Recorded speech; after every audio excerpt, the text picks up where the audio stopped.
How do you recommend teachers, working with all ages, but especially I think it's really helpful. We don't often get as much advice for our upper grade teachers.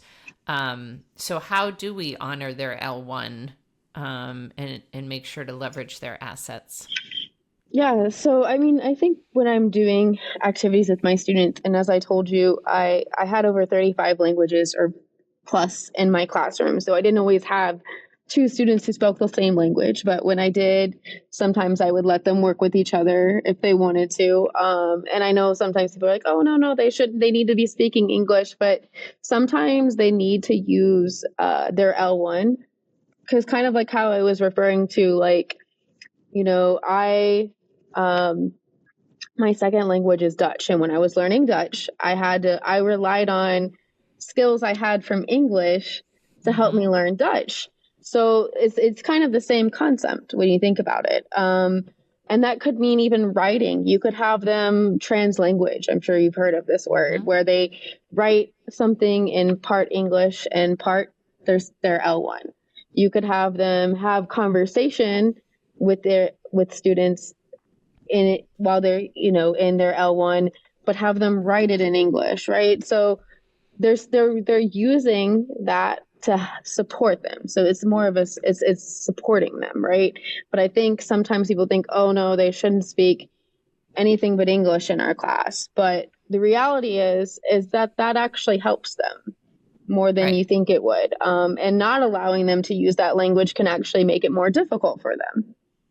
Right. So, yes, I think even the researchers who are experts in this field have talked about how we used to think about it as a hard code switch, right, and shifting over, but the translanguaging, as you referenced, is about melding the strengths of L1 as they're learning English, and so allowing them, to your point, what they're finding in the research, allowing them to benefit from the strengths they have will actually improve English as well as so it is something that I think it's good to hear from you, so teachers are understanding that they don't have to have this hard cutoff and just use English, but to leverage that. And then to your point, if you have two students or three students who might speak the same language, allowing them to partner up and work on activities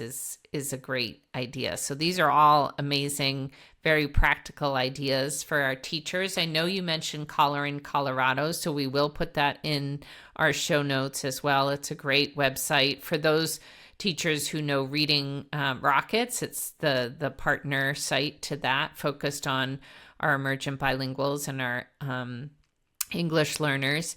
Do you have other particular resources you wanted to mention for any teachers that might be interested? Yeah, so I think for example, when we're working on our cultural awareness PLs and our intensive English, I always recommend looking at refugee backgrounders kind of as a starting point. Like, as I said, like, not all your students' experience are going to be the same, but at least it gives you an understanding of where they're coming from and some of their customs and norms, right? So even something as simple as eye contact, or maybe what happened, what conflict happened, why might they be here, right? That's kind of, to me, the first step. So I know that OLR, the Office of Refugee Resettlement, or ORR, sorry, has some refugee backgrounds, or you can look at things like, if you're, in Georgia, there's 6 or 7 different refugee agencies that you could volunteer at, that I know of, including the one I worked at, which is New American Pathways, but International Rescue Committee is kind of a bigger one. And you can kind of find that one more around. So if you're interested in kind of learning more about these communities or working with them, I recommend looking into those as well. Excellent. And we can link those websites and resources that you've been sharing with us today. Thank you so much for this.